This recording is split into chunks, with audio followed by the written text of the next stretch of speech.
العالمين حمدا كثيرا طيبا مباركا فيه مباركا عليه كما يحب ربنا ويرضاه. أشهد أن لا إله إلا الله وحده لا شريك له، وأشهد أن محمدا عبده ورسوله صلى الله وسلم وبارك عليه وعلى آله وأصحابه ومن تبعهم بإحسان إلى يوم الدين. أما بعد، kembali kita lanjutkan pembahasan hadis-hadis seputar wanita yang kita ambil dari kitab Sahih Bukhari dan Sahih Muslim, yang merupakan dua kitab hadis yang telah disepakati oleh kaum muslimin akan kesahihan hadis-hadis yang termaktub di dalam kedua kitab ini. Dan pada hari ini kita akan bahas sebuah hadis yang sangat luar biasa yang dikisahkan oleh Nabi Sallallahu Alaihi Wasallam, atau yang diceritakan oleh Aisyah dari Nabi Sallallahu Alaihi Wasallam, berkaitan tentang perbuatan baik seorang wanita terhadap anaknya. Ini bukanlah perbuatan semata-mata yang didapatkan oleh balasan yang akan didapatkan oleh wanita ini hanya tentang perkara bakti anak-anaknya karena ia telah berbuat baik kepada anak-anaknya, namun lebih dari itu, di dalam Islam Allah Subhanahu wa taala telah jadikan balasan kebaikan itu selalu bisa didapatkan oleh seorang, terkadang disegerakan di dunia atau ia akan dapatkan di akhirat kelak. Hadis ini disebutkan oleh Imam Al-Bukhari dengan sanadnya sampai kepada Urwah bin Zubair rahimahullah dari Aisyah, istri Nabi sallallahu alaihi wasallam. Ia mengatakan, dakhalat imra'atun ma'aha ibnatani laha tas'al. Suatu saat, kata Aisyah, ada seorang wanita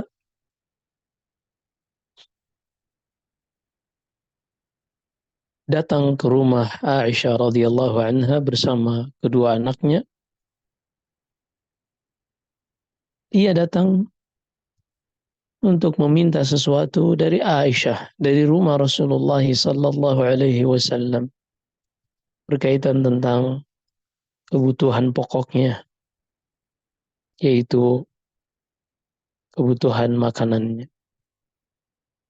Maka kata Aisyah, "Falam tajid 'indi syai'an ghaira tamratin fa'a'taituha iyyaha." Maka aku pun hanya bisa memberikan kepada wanita ini sebuah kurma. Di dalam riwayat lain selain Bukhari, kata Aisyah radhiyallahu anha, aku pun memberikannya 3 buah kurma. Maka ia berikan 2 kurma kepada kedua anaknya, masing-masing 1.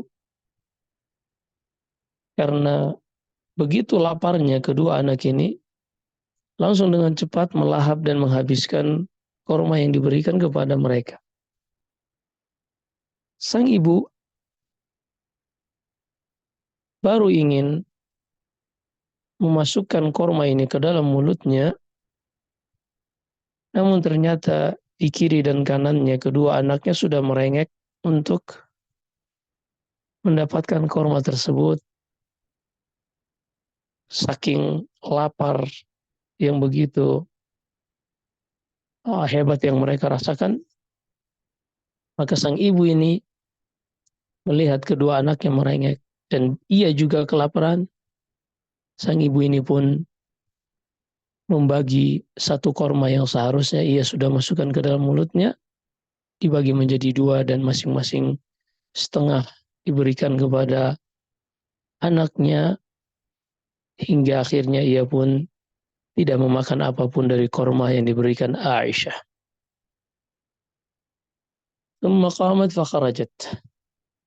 Kemudian pergilah wanita ini bersama kedua anaknya.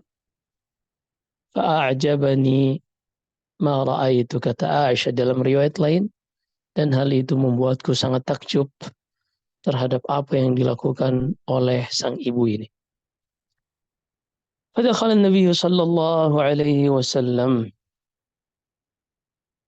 Tidak lama kemudian setelah wanita tersebut pergi, datanglah Nabi sallallahu alaihi wasallam. Maka aku pun menceritakan tentang apa yang aku saksikan. فقال النبي صلى الله عليه وسلم من ابتلي من هذه البنات بشيء كن له سترا من النار. Kata Rasulullah sallallahu alaihi wasallam, siapa saja yang diuji oleh Allah berupa anak wanita dan ia berusaha untuk melewati ujian tersebut dengan memberikan hak-hak anak-anak wanita tersebut, baik dari sisi nafkah, dari sisi pendidikan, dari sisi hak-hak yang telah Allah Subhanahu wa taala jadikan bagi anak-anak wanita, kata Rasulullah, siapa saja yang bersabar di dalam menjalani semua itu berkaitan tentang menunaikan hak-hak anak-anak wanita ini, maka anak-anak perempuan tersebut akan menjadi pelindung bagi orang tuanya dari neraka. Dalam riwayat lain, ketika Aisyah takjub dengan apa yang dilakukan wanita tersebut, ia rela untuk memberikan korma yang hampir ia masukkan ke dalam mulutnya, saking laparnya, namun kedua anaknya merengek dan ia pun membaginya menjadi dua dan memberikan masing-masing kepada kedua anaknya. Ketika Aisyah menceritakan Rasulullah peristiwa yang ia saksikan tersebut, Rasulullah pun mengatakan, "Ya Aisyah, ma yudriki annaha bitilka tamrah aujaballahu lahal jannah au harrama 'alaiha an-nar." Wahai Aisyah, tahukah engkau dengan sebuah korma yang ia bagi untuk kedua anaknya tersebut, yang ia menahan diri untuk tidak makan, padahal ia juga merasakan kelaparan yang sangat. Tahukah engkau, wahai Aisyah, dengan sebuah korma tersebut, Allah Subhanahu wa Ta'ala telah masukkan ia ke dalam surga. Allah jadikan ia sebagai penghuni surga dengan amalan yang sangat ringan tersebut bagi sebagian orang, namun dalam kondisi wanita yang sedang kelaparan dan hampir saja memasukkan korma tersebut ke dalam mulutnya, tentunya bukanlah perkara yang ringan. Dalam riwayat lain, au harramallahu 'alaiha an-nar, atau dengan sebuah korma tersebut yang ia berikan kepada kedua anaknya, Allah Subhanahu wa taala haramkan bagi wanita ini untuk disentuh api neraka. Maka dari hadis ini kita bisa mengambil banyak pelajaran dari wasiat Nabi sallallahu alaihi wasallam. Yang pertama, karamun Nabi sallallahu alaihi wasallam, kedermawanan Rasulullah sallallahu alaihi wasallam, yang mana kedermawanan ini membuat seorang yang tidak memiliki makanan, ia mengetahui kemana ia harus datang. Kedermawanan Nabi sallallahu alaihi wasallam membuat orang-orang yang ada di sekitarnya ketika mereka membutuhkan sesuatu, mereka mengetahui kemana mereka datang untuk meminta. Mereka datang ke rumah Rasulullah ke kamar Aisyah atau istri-istri Rasulullah yang lain, karena mereka mengetahui Rasulullah tidak akan pernah menolak orang yang meminta kepadanya, sebagaimana Allah berfirman, wa ammas sa'ila fala tanhar. Adapun orang yang meminta-minta karena memang mereka tidak memiliki kecukupan dalam memenuhi kebutuhan pokok dan kebutuhan dasarnya, maka janganlah engkau menghardiknya. Namun kalau engkau memiliki, berikanlah apa yang bisa engkau berikan untuk mereka. Sehingga para sahabat, mereka mengetahui ketika membutuhkan hal-hal yang sangat urgent, kemana mereka harus pergi. Dan ini adalah sikap yang sangat luar biasa dan akhlak yang sangat luhur. Ketika seorang, ia sering didatangi oleh tetangganya yang miskin. Ia sering didatangi oleh keluarganya, kerabatnya yang membutuhkan. Ini sangat luar biasa. Seorang jangan menganggap bahwasanya hal itu membuatnya risih. Hal itu membuatnya menjadi seakan-akan dia adalah dinas sosial misalnya. Jangan berpikir seperti itu. Karena ketahuilah, orang yang kaya itu banyak. Orang yang memiliki harta berlebih itu banyak. Tapi orang miskin, ketika mereka tidak memiliki harta, bukan berarti mereka tidak memiliki kehormatan. Bukan berarti mereka akan merendahkan diri. Bukan. Sehingga mereka ketika melihat ada seorang yang kaya, memiliki harta berlimpah, namun orang tersebut diketahui sebagai orang yang pelit, maka orang semiskin apapun dia tidak ingin menghinakan dirinya mendatangi rumah orang yang pelit tersebut walaupun ia berkelimpangan harta.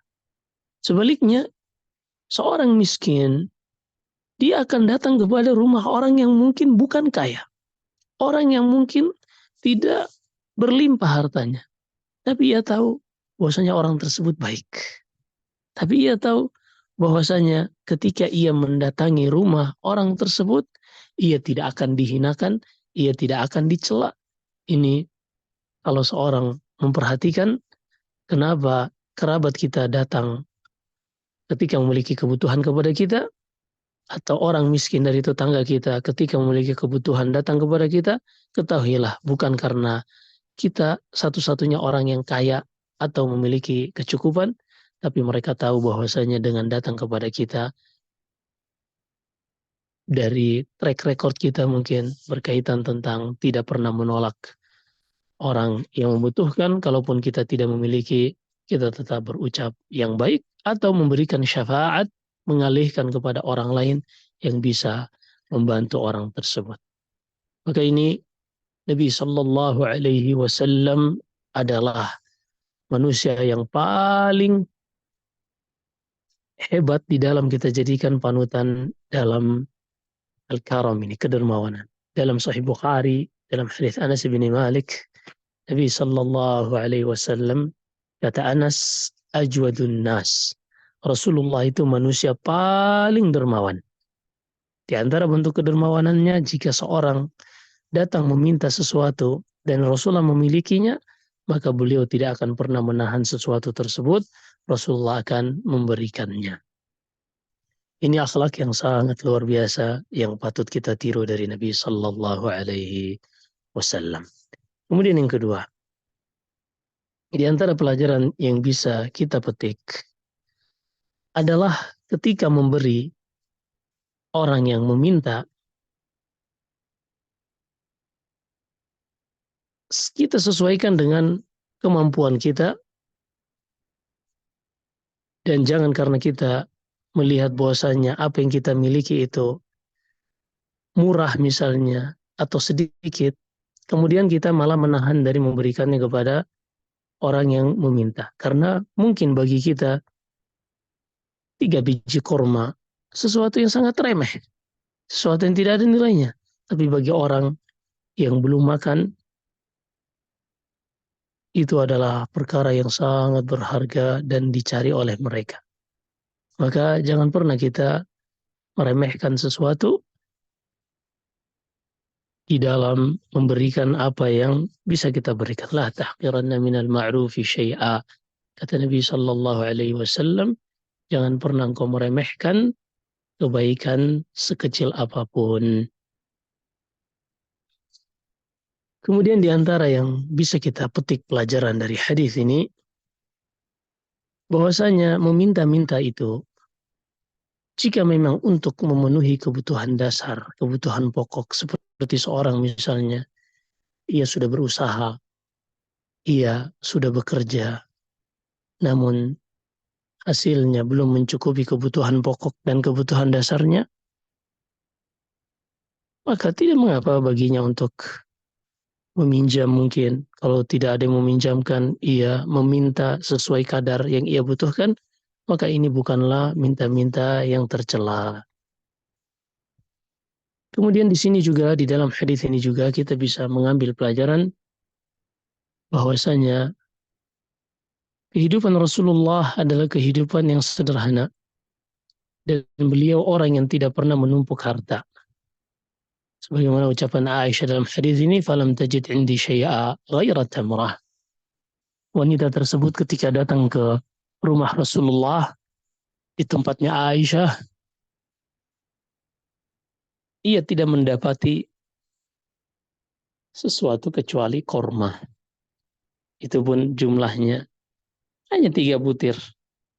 Kalau Aisyah memiliki lebih dari itu, niscaya ia akan berikan. Tapi itulah kehidupan Nabi Sallallahu Alaihi Wasallam, dan Rasulullah lebih memilih kehidupan demikian yang ringan hisabnya di hari kiamat kelak dibanding ia harus menumpuk harta yang akan memberatkan dan membebaninya di hari hisab kelak. Juga di antara pelajaran yang kita bisa petik di dalam hadis ini, seorang ibu ketika ia berbuat baik kepada anaknya, maka dia harus menyadari bahwasanya dia tidak hanya berbuat baik karena semata-mata dorongan hati seorang ibu, tapi juga ketahuilah tidaklah seorang ibu berbuat baik kepada anaknya, memberi makan anaknya, melainkan itu semua akan mendapatkan balasan di sisi Allah Subhanahu wa taala. Juga di antara hadis yang bisa kita petik, pelajaran yang bisa kita petik dari hadis ini, bahwasanya berbuat baik kepada anak perempuan ini dan akan mendapatkan pahala yang sangat luar biasa ini tidak hanya dikhususkan bagi ibu saja. Namun para ayah juga demikian, sebagaimana dalam hadis Anas bin Malik di dalam Sahih Muslim, Nabi Sallallahu Alaihi Wasallam bersabda, "Man 'ala jariyataini fa ahsana tarbiyatahuma illa kana lahu hijaban minan nar." Siapa saja seorang ayah yang memiliki 2 anak perempuan, ia nafkahi anak perempuan tersebut, kemudian ia berusaha memberikan pendidikan terbaik, maka kedua anak ini akan menjadi penghalang bagi sang ayah dari neraka. Demikian pula bagi sang ibu sebagaimana hadis yang kita sebutkan. Dan ini di antara keindahan Islam, bahwasanya Islam ini bukanlah sebagai rahmat hanya khusus untuk laki-laki saja, tapi Islam ini adalah rahmat bagi semesta alam. Siapapun yang berada di alam semesta ini, dia akan mendapatkan bagiannya berupa rahmat Al-Quran, dan wanita adalah bagian dari alam semesta ini. Kemudian di sini juga kita lihat bahwa dahulu sebagian para sahabat yang hidup sangat memprihatinkan ini. Mereka terkadang harus meminta-minta, apalagi ia seorang wanita, namun mereka hanya mencukupkan pada kebutuhan pokoknya saja, bukan bertujuan untuk memperkaya diri, sebagaimana yang saat ini banyak kita saksikan dari pengamen, dari gembel, peminta-minta, pengemis, yang bukan sesuatu yang asing bagi kita. Di antara mereka ada yang memiliki smartphone yang lebih mewah, ada yang memiliki kendaraan lebih mewah, dan bahkan ada yang memiliki rumah yang lebih mewah yang mereka bangun semuanya, yang mereka dapatkan fasilitas tersebut dari hasil meminta-minta, dan ini tidak diragukan sangat tercela. Kemudian di antara pelajaran yang bisa kita petik dari hadis ini, bahwasanya anak perempuan ini sebagaimana ia adalah ujian untuk kedua orang tuanya, di sisi lain ia juga adalah berkah bagi kedua orang tuanya jika orang tuanya benar-benar menjadikan anak ini sebagai aset yang ia didik, aset yang ia nafkahi, aset yang ia harapkan akan menjadi hijab penghalang baginya dari api neraka di hari kiamat kelak. Dan masih banyak lagi pelajaran-pelajaran yang tentunya bisa kita petik. Namun apa yang kita sampaikan mudah-mudahan bisa mewakili dari apa yang telah disebutkan oleh Nabi Sallallahu Alaihi Wasallam. Demikian, Allahu a'lam. Silakan jika ada pertanyaan. Baik, jazakumullah khair Ustadz untuk materi dan waktunya. Alhamdulillah. Untuk teman-teman yang ingin bertanya bisa disampaikan kepada Ustadz secara langsung dengan dibuka mic-nya, atau juga bisa ditulis di kolom chat di Zoom ataupun di grup yang bergabung di grup. Ya, dipersilahkan. Baik, mungkin mengawali pertanyaan dari teman-teman, Ustadz saya ingin bertanya, Ustadz bagaimana sikap kita ketika kita melihat pengemis di jalan gitu Ustadz. Jadi kita memilih-milih mana yang harus kita berikan, mana yang tidak. Soalnya terkadang penampilan itu juga menipu. Jadi banyak yang kita tertipu, misalkan penampilannya itu kayaknya dia lemah, terus orang tua dan pura-pura pincang gitu. Ternyata setelah diselidiki yang pernah viral itu ternyata mereka orangnya yang cukup mapan di kampungnya gitu Ustadz. Jadi bagaimana kita bisa memilah seperti itu, atau kita ya udah kita kasih aja, yang penting niatnya kita sedekah gitu Ustaz. Nah,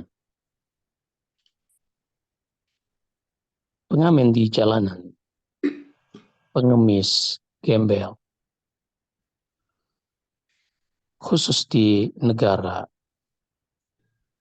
Indonesia, apalagi di Jabodetabek, maka pemerintah melalui dinas sosial, mereka sudah sering melakukan pembinaan terhadap orang-orang ini, dan mereka selalu saja kabur.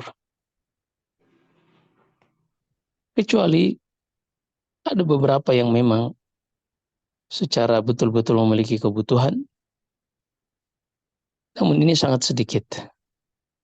Karena dari pemerintah juga sudah banyak bansos, bantuan-bantuan sosial yang mungkin belum mencukupi untuk lifestyle, tapi akan mencukupi untuk kebutuhan pokok.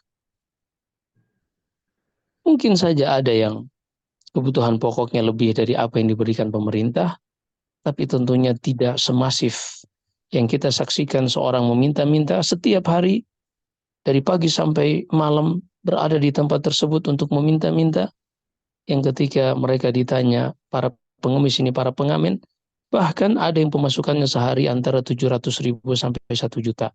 Allahul Musta'an, yang tidak didapatkan oleh pegawai-pegawai yang hanya memiliki gaji UMR. Maka hal seperti ini kita patut untuk memperhatikan himbauan dari pemerintah untuk tidak memberikan kepada mereka. Jika pemerintah sudah memberikan himbauan seperti itu, maka seorang harus taat dan mengikuti himbauan pemerintah, karena pemerintah juga mengeluarkan kebijakan tersebut tentunya terarah dan terukur. Di antara bentuk terarah dan terukurnya dari kebijakan tersebut adalah mereka memiliki dana sosial, panti-panti sosial untuk menangani kasus-kasus gembel atau pengemis atau peminta-minta seperti itu.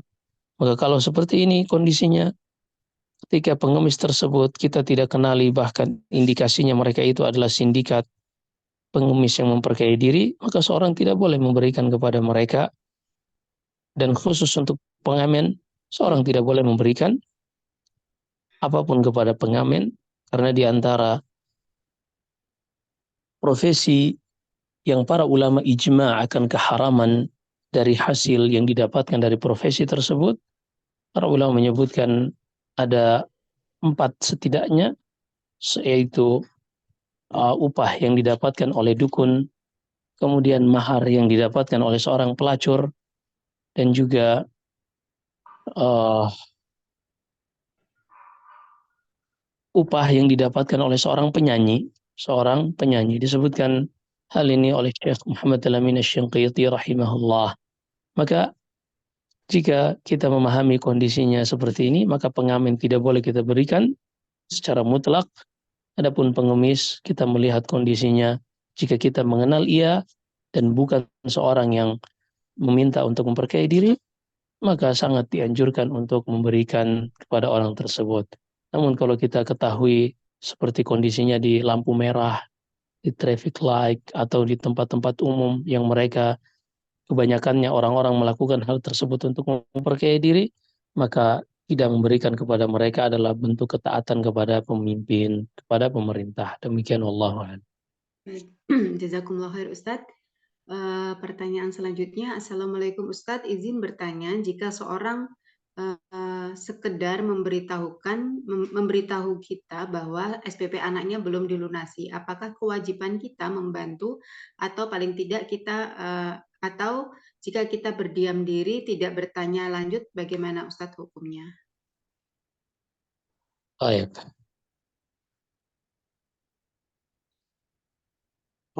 Ini pertanyaannya masalah perasaan ya. Kita nggak tahu maksudnya ketika dia ngomong belum dilunasi apa motifnya. Kalau memang dia hanya menyindir secara halus dan kita memiliki kelebihan dan bisa membantunya, maka itu yang terbaik. Karena Allah sebutkan di dalam Al-Quran, orang yang miskin itu, yang membutuhkan itu, mereka memiliki dua jenis. Ada yang mereka meminta secara terang-terangan, ada yang la yas'alunan nasa ilhafa. Ada yang mereka tidak meminta secara terang-terangan, menghindarkan diri mereka dari kehinaan. Maka kalau kita mengetahui ada orang yang seperti itu, anaknya sekolah dan sepertinya pemasukannya tidak mencukupi untuk membayar SPP anaknya, dan kita ketahui untuk pendidikan ini adalah kebutuhan dasar bagi seorang anak, maka tidak mengapa kita membantunya. Demikian Allah. Baik, masih dari penanya yang sama Ustadz, pertanyaan selanjutnya, Ustadz bagaimana jika panitia buka donasi untuk seorang Ustadz untuk melunasi iuran kuliah atau untuk melanjutkan belajar? Apakah ini masuk dalam meminta-minta? Jazakumullah khair Ustadz.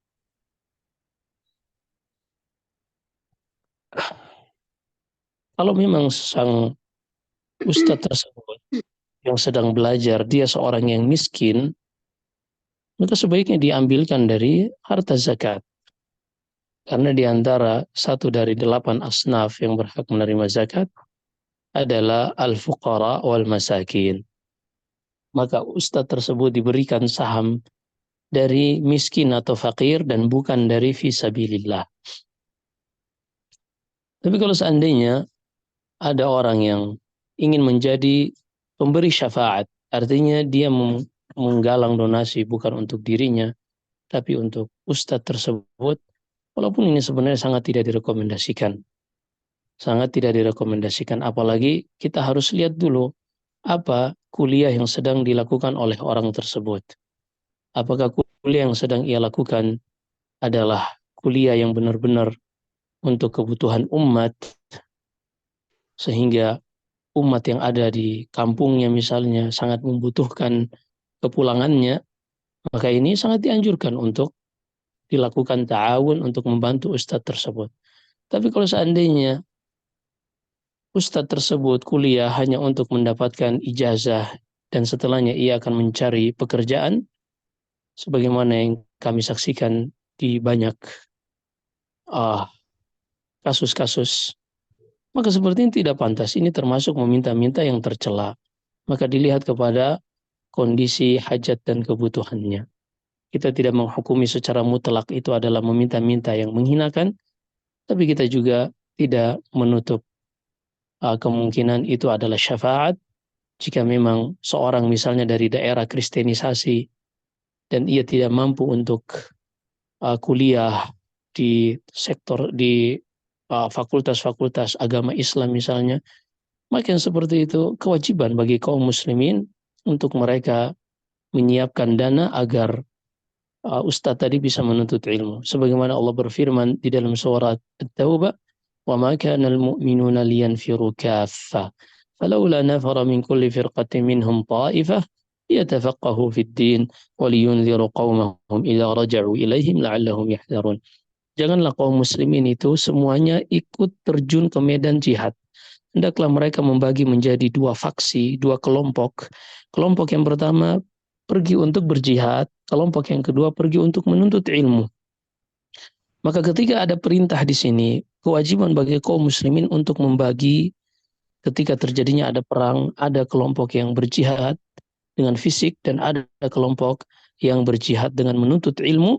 Dan kalau menuntut ilmu ini tidak bisa terrealisasi kecuali dengan adanya penggalangan dana, maka penggalangan dana saat itu menjadi sesuatu yang wajib, karena para ulama menyebutkan dalam qaidatul usul, ma la yatimul wajibu illa bih fahuwa wajib.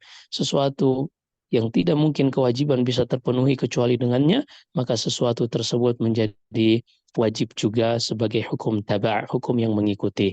Maka apa yang ditanyakan ini berkaitan tentang seorang ustadz yang ingin melanjutkan, dilihat kalau memang dia memang seorang yang track recordnya bekerja untuk umat, maka dibantu. Tapi kalau seandainya dia kuliah hanya untuk mengejar cita-cita pribadinya, maka ini tidak pantas. Wallahu a'lam. Baik, jazakumullah khair Ustadz. Ya, pertanyaan selanjutnya Ustadz. Ini tentang Bismillah, Assalamualaikum warahmatullahi wabarakatuh. Izin bertanya Ustadz, kita tahu bahwa ketika kita sholat hendaknya kita memakai adab, salah satunya dengan memakai pakaian yang bagus dan pantas untuk sholat karena kita menghadap Rob kita. Bagaimana dengan perempuan atau wanita yang sholat kemudian di dalamnya memakai daster dan di luarnya memakai mukena? Apakah mukena itu harus mukena yang bagus Ustadz? Mohon jawabannya Ustadz.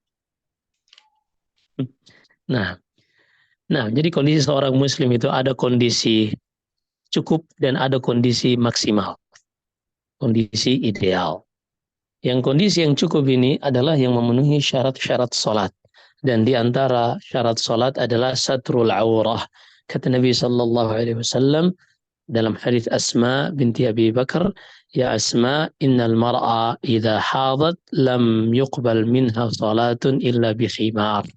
Wahai Asma, wanita itu kalau sudah mencapai usia haid, artinya sudah balighah, maka tidak diterima sholatnya, tidak sah kecuali ia menggunakan khimar, artinya menutup auratnya. Maka dengan jenis pakaian apapun selama itu menutup aurat, maka sah. Baik itu dalamannya daster atau apapun itu, maka selama auratnya tertutup, hukumnya sah. Adapun pada firman Allah Subhanahu wa taala dalam surat Al-A'raf, "Ya bani Adam khudhu zinatakum 'inda kulli masjidin wa kulu washrabu wa la tusrifu." Wahai orang-orang beriman, wahai bani Adam, anak keturunan Adam, kenakanlah pakaian terbaik kalian ketika kalian menuju masjid.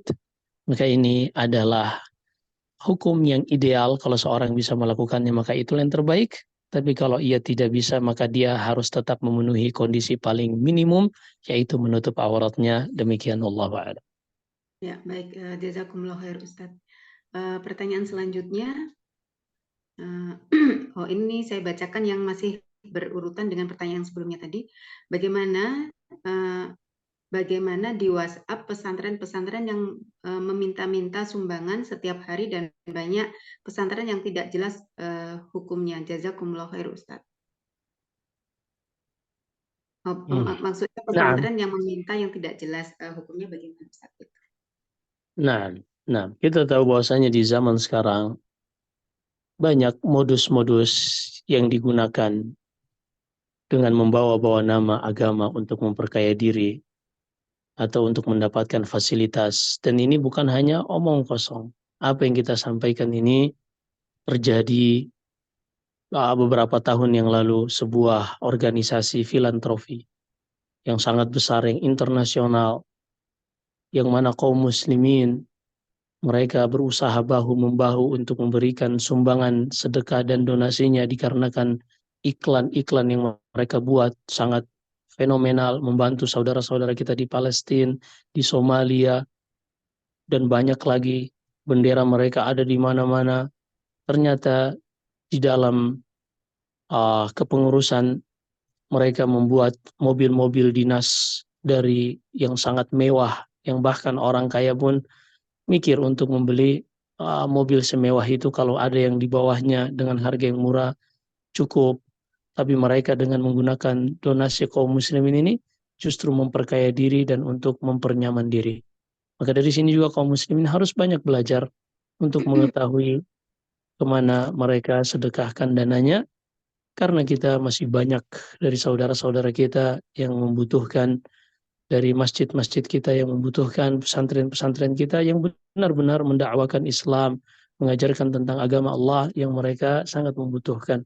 Maka disinilah butuhnya kaum muslimin untuk melek, untuk paham kemana mereka alirkan dana-dana mereka. Maka pesantren-pesantren tersebut mereka berkhianat kepada Allah kalau memang mereka menggunakan dana-dana tersebut untuk kemaslahatan mereka sendiri. Namun kalau seandainya pesantren tersebut benar-benar melihat dari santrinya uh, keprihatinan, tidak cukup untuk makan misalnya, tidak cukup untuk uh, menggaji guru-gurunya, membayar operasional, maka tidak mengapa bagi mereka untuk menggalang donasi. Dan ini sesuatu yang baik, bahkan bisa menjadi wajib jika itu tidak bisa terlaksana kecuali dengan donasi ini. Dan alhamdulillah, semoga Allah mudahkan juga, kami ada salah satu program, yaitu kami membuat ada wakaf dan wakaf perkebunan, dan hasil wakaf tersebut kami kirimkan ke pesantren-pesantren untuk meringankan beban mereka dari sisi sayur mayur, kemudian uh, dana tunai juga kami kirimkan ke pesantren-pesantren di Jabodetabek hasil dari wakaf produktif yang kami buat. Artinya apa yang kita bisa berikan kepada kaum muslimin kita berikan, namun kita juga harus cerdas, kita harus mengetahui kemana, seyogianya kita mengetahui kemana kita berikan dana kita ini. Intinya di sini kita mencoba untuk mengamalkan firman Allah dalam surat At-Taubah. Kata Allah, wa qul i'malu fasayarallahu 'amalakum wa rasuluhu wal mu'minun. Katakanlah kepada mereka, wahai Muhammad, beramallah, beribadahlah, bersungguh-sungguh, karena Allah, Rasulnya, dan kaum muslimin yang akan melihat amalan kalian. Demikian, wallahu alam. Maka kita tidak boleh suudzon dari awal, kita tetap utamakan husnudzon. Namun ketika terbukti bahwasanya mereka berkhianat di dalam mengelola dana kaum muslimin, maka kita peringatkan kaum muslimin dari keburukan lembaga-lembaga tersebut. Wallahu a'lam. Ya, baik. Pertanyaan selanjutnya Ustadz, bagaimana dengan Bismillah, bagaimana dengan orang yang rajin membantu temannya yang susah dan rajin bersedekah tetapi masih lalai dengan kewajibannya dengan belajar agama? Jazakumullah khair Ustadz. Nah, selama kelalaiannya bukan pada meninggalkan sholat yang wajib atau puasa sehingga menjadikan ia seorang yang fasik, bahkan bisa mengantarkannya keluar dari Islam, maka seorang sah-sah saja. Apalagi kalau dengan sedekahnya tersebut, ia bisa mengharapkan saudaranya ini bisa lebih intens untuk belajar agama. Demikian Allahu a'lam. Ya, baik. Pertanyaan selanjutnya ini masih berkenaan dengan sedekah. Semoga Allah selalu memberkahi Ustadz dan keluarga. Izin bertanya, jika kita tahu bahwa orang itu belum berusaha dan terlalu bermudah-mudahan, sering meminta atau berhutang kepada banyak orang, bagaimana baiknya menyikapinya? Seiring diberi bantuan banyak juga tidak digunakan untuk usaha, tapi habis untuk pengeluaran. Jazakumullah khair Ustaz.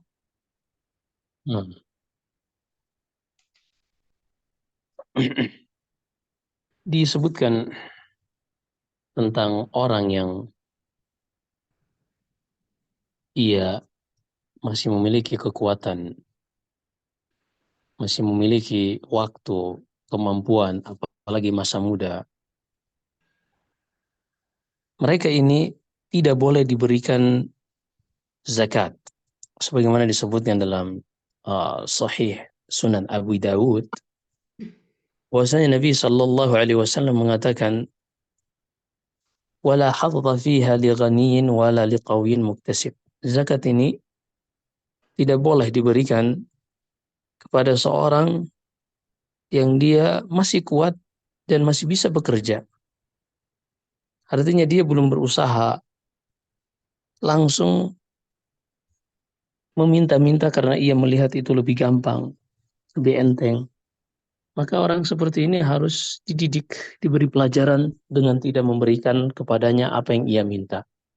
Karena zakat saja yang seharusnya wajib diberikan kepada kaum muslimin yang sesuai dengan kriterianya. Tapi untuk yang qawi, muktasib, seorang yang masih memiliki kekuatan dan sanggup untuk bekerja, maka Nabi Shallallahu Alaihi Wasallam melarang zakat diberikan kepada orang dengan kriteria seperti demikian. Allah. Ya, baik. Jazakumullah khair Ustadz. Mungkin dari teman-teman ada yang ingin bertanya secara langsung, saya beri kesempatan, dipersilakan dibuka mic-nya.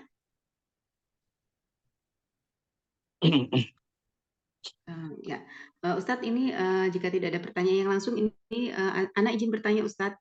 Nah, Ya, jika gini Ustadz, misalkan kita sholat, kemudian kita terlupa dan itu yang sesuatu yang wajib, jadi kita harus jadi kita harus sujud sahwi. Dan qadarullah ketika kita sudah sujud terakhir, kemudian kita langsung salam, kemudian kita berzikir, kemudian setelah berzikir kita berdiri lagi untuk sholat ba'diyah gitu Ustaz. Setelah sholat ba'diyah baru kita keinget, oh tadi belum sujud sahwi. Nah kalau seperti itu bagaimana ya Ustaz ya? disebutkan sebagian fuqaha at-tasghir wa la yusaghar. Ketika seorang lupa sujud sahwi, maka dan sudah lewat waktunya, maka dia tidak perlu lagi sujud sahwi. Nah, Ya, karena dia memang lupa. hmm. Karena walaupun sebelumnya dia tentunya ketika meninggalkan yang wajib atau menambah yang wajib atau meninggalkan yang rukun atau menambah yang rukun dalam sholat, maka dia wajib sujud sahwi. Tapi ketika dia sudah bertekad untuk sujud sahwi, lalu kemudian ia lupa, maka ia tidak perlu lagi sujud sahwi. Apalagi sujud sahwi ini, para ulama menyebutkan yang secara mutlak, dia bisa dilakukan setelah selesai salam. Maka ketika selesai salam, sholat telah selesai. Ketika dia lupa sujud sahwi, maka tidak perlu lagi dia sujud sahwi. Demikian, apalagi kalau waktunya sudah lewat. Demikian Allah. Ya, baik. Ustadz, pertanyaan selanjutnya Ustadz, ya silakan jika ada yang ingin bertanya dari teman-teman. Ya, Ustadz ini pertanyaan pekan yang lalu Ustadz.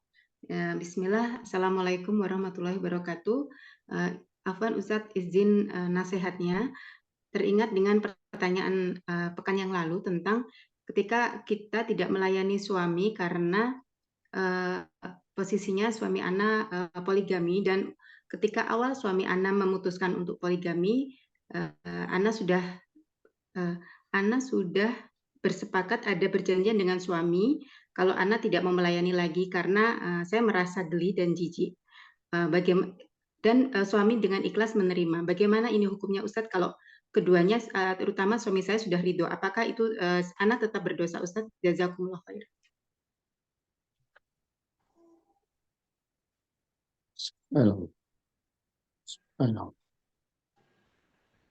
Aneh kalau misalnya ada laki-laki yang bisa menerima syarat tersebut. Karena salah satu tujuan pernikahan yang Allah Subhanahu wa ta'ala sebutkan dalam Al-Quran, "Fama istamta'tum bihi minhunna fa'atuhunna ujurahunna fariidah." Allah jadikan mahar adalah sebagai balasan atau sebagai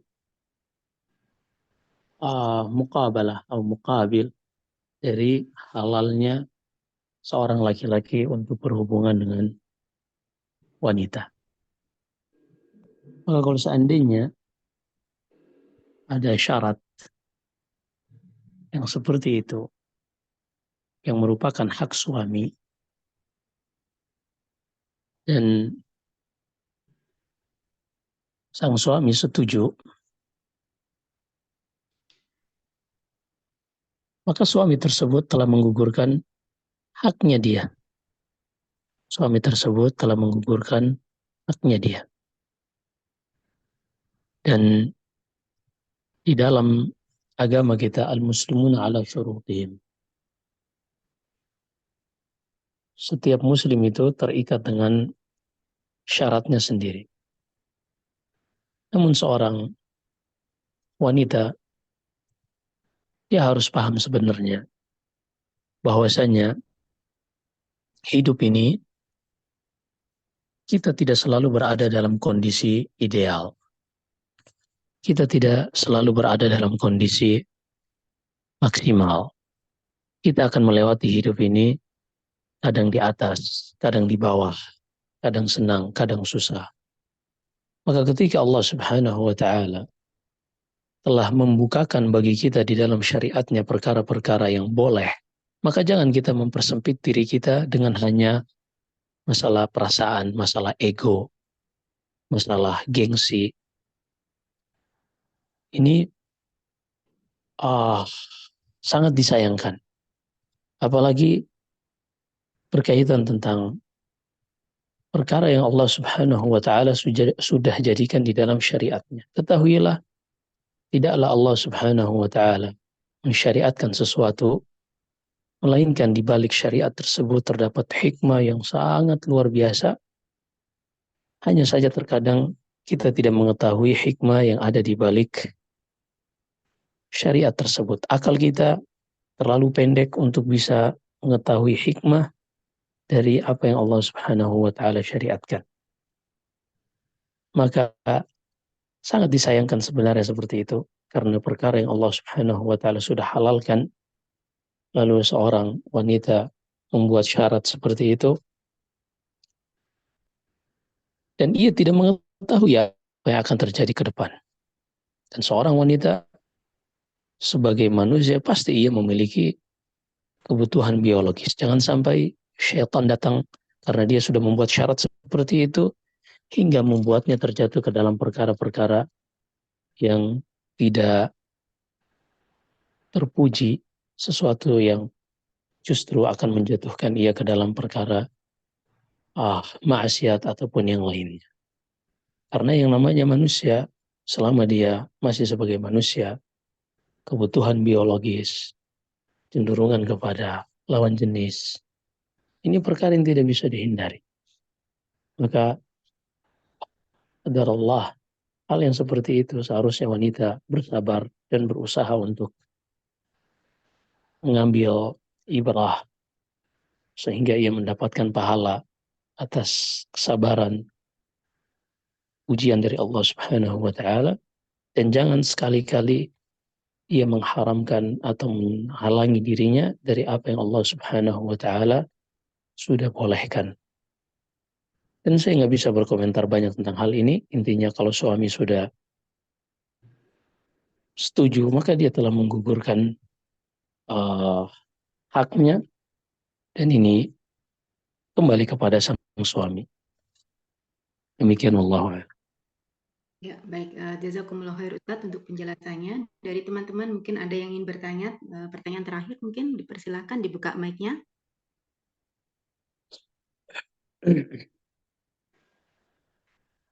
Ya, tidak ada. Alhamdulillah sudah tidak ada pertanyaan Ustadz. Mungkin sebelum ditutup, jika Ustadz berkenan memberikan nasihat kepada kami Ustadz, tafadhol. Nah, kita manusia memang Allah ciptakan penuh dengan perasaan, penuh dengan ego, keinginan, cita-cita, ambisi. Itu memenuhi hari-hari kita. Dan kalau seandainya kita mengikuti semuanya ini, dan itulah yang terjadi pada banyak manusia, kita akan menyaksikan bahwasanya antara kita dengan hewan, kata Allah, ulaika kalan'am, tidak ada bedanya. Sehingga Allah menurunkan syariatnya, Allah menurunkan Al-Quran dan mengutus Nabi Sallallahu Alaihi Wasallam agar kita bisa memanage emosi, memanage perasaan, memanage ambisi, hawa nafsu, dan semuanya. Itulah salah satu tujuan Al-Quran. Sehingga kata Nabi Sallallahu Alaihi Wasallam, la yu'minu ahadukum hatta yakuna hawahu taba'an lima ji'tu bih. Tidaklah beriman seorang di antara kalian sampai hawa nafsunya tunduk dengan apa yang aku diutus dengannya. Dan kita harus sadar, ego kita ini akan kita pertahankan tatkala kita sedang berada pada kondisi ideal. Tapi ketika kita berada pada kondisi yang tidak ideal, kita akan banyak mengalah dari ego kita ini. Dan itu kehidupan. Dan kita sadari bahwasanya hidup ini tidak selalu berada di atas kondisi ideal. Sehingga seorang muslim harus cerdas. Ia berusaha mempelajari agama Allah, sehingga dengannya ia bisa memanage perasaannya, manage hatinya, dan ia tidak selalu terbawa perasaan yang membuatnya justru akan semakin terpuruk di dalam kehidupan dunia ini. Allahu a'lam. Semoga Allah Subhanahu wa taala senantiasa memberi hidayah kepada kita dan menjadikan hari-hari yang kita lewati ini hari-hari untuk menuntut ilmu, lebih mengenal syariat Allah, sehingga dengannya Allah berikan cahaya kepada kita untuk bisa memanage, mengatur, menundukkan emosi kita, hawa nafsu kita, ego kita, dan juga hal-hal yang lain yang justru akan merugikan kita ketika kita terkalahkan oleh hal tersebut. Demikian segala yang benar datangnya dari Allah Subhanahu wa taala. Jika ada kesalahan dan kekurangan dari saya, astaghfirullah li wa lakum. Sallallahu wasallam wa baraka ala nabiyyina Muhammad. Subhanakallahumma wa bihamdik, asyhadu an la ilaha illa anta astaghfiruka wa atubu ilaik. Assalamualaikum warahmatullahi wabarakatuh.